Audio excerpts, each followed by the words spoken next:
also a little bit nervous, and I hate telling people that. I hate telling people I'm nervous, right? Because I always get that same little snippet of advice, you know? Oh, if you're nervous, just imagine the audience is in their underwear, and you'll be fine. But, like, that doesn't work for me, so instead what I like to do to get over my nerves is I like to imagine that I'm naked. And all of you are just super impressed with what you see. Cool. Yeah, I'm really excited to be here. It's nice being around adults. I work with children during the day, which is just a really nice way of saying I get bullied a lot. I didn't realize how mean kids could be until I taught a very honest group of kindergartners. And for this joke, you guys need to know a little secret about me. You need to know a little deep, dark, dirty secret about old Sarah here. So hold on to your seats, relax, don't cry too much. It's going to be fine. We'll get through it together. This isn't my natural hair color. Alright, oh my god, plot twist. Those eyebrows don't grow in that way? No, they're drawn on poorly. This isn't my natural hair color. My natural hair color is actually really, really blonde. So when my hair grows in, it looks like it's thinning. How do I know that? Because my dad told me my hair was thinning all summer. So I walk in this classroom, roots ablazing, and the first thing that happens is a little 5-year-old boy points at me and goes, "You're bald." I was like, oh no. Ethan, come here, bud. Come here. See, sometimes when you get older, you use chemicals to change your outsides because you can't change your insides.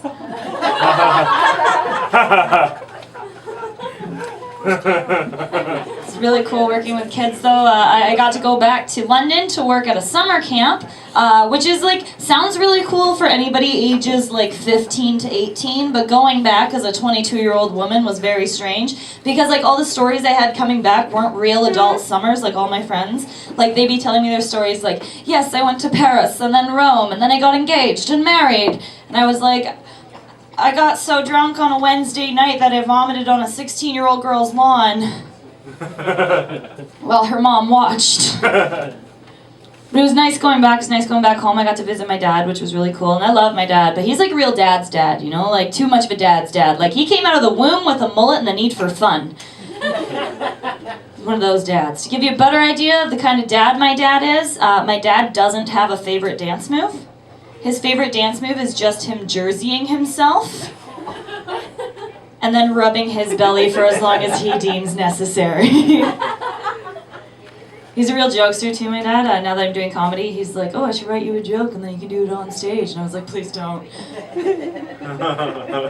But he did. He wrote a joke and he was really, really excited, so he wants me to come up and try it. He's like, "You should go on stage and you should be like, 'Aw, man, you guys, I've been having a real tough day because I just got fired from my kindergarten job because I kept filling the EpiPens with peanut butter.'"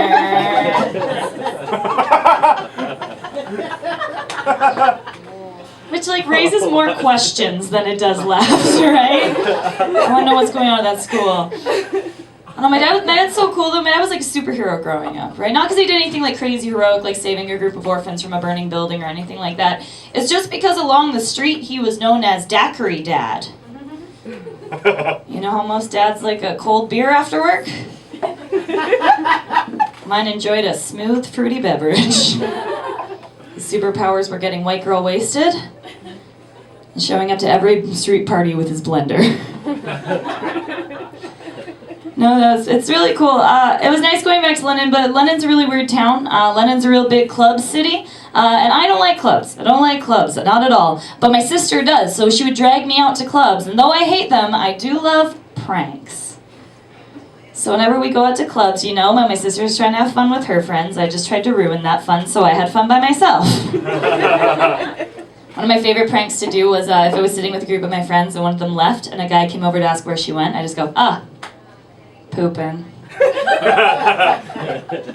Just doing that thing. I like to introduce my friends and myself as fictional characters as well. I was able to convince a group of gentlemen at 2 a.m. that my sister's name was Squidward and mine was Mr. Krabs. I think my favorite prank, though, to do ever at a club is if I ever get separated from my group of friends, instead of seeking them out nice and quietly like any normal person would do, I just walk into the middle of the dance floor and go, "Jessica! Jessica! Has anybody seen my And then see how many guys take a step back from the girl they're talking to. I don't know. Love me my pranks. I don't know, the dating's weird. Dating's really hard because I don't like conversing with people or clubs. So, and it's really hard too, and I think my main problem is that I don't have a sexy voice, right? I don't have a sexy, sultry, soothing voice like you hear on Java Life commercials or when you pick up the phone late at night and your dad's on the other end. I don't have one of those voices. And I was seeing this person who was really into dirty talk for a little while, which is a problem for me because my natural cadence is that of a drunk baby or a sarcastic girl. So he would be like, you know, like asking me things. He'd be like, oh, you like that? And I'd be like, yeah. It's real great. It's like, you want it harder? I'm like, I don't care.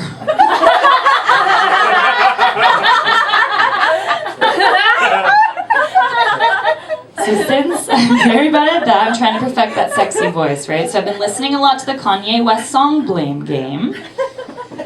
And at the end of the song, he has a girl come in and say, Yeezy taught me in this sexy, like sultry, soothing voice. And I was like, I know what I will do. I will mimic that voice. Then I will have that voice, and I'll be the sexiest gal at the parade. But when I tried to mimic the voice, it just came out like, Yeezy taught me. Like everybody's Jewish mother, right? Like the last thing a guy wants to hear in the boudoir is a girl being like, oh my god. Oh my god. Oh my god, Chandler Bing! Like, no, that's not sexy. You guys have been at Hoot and Holler. Thank you so much for having me.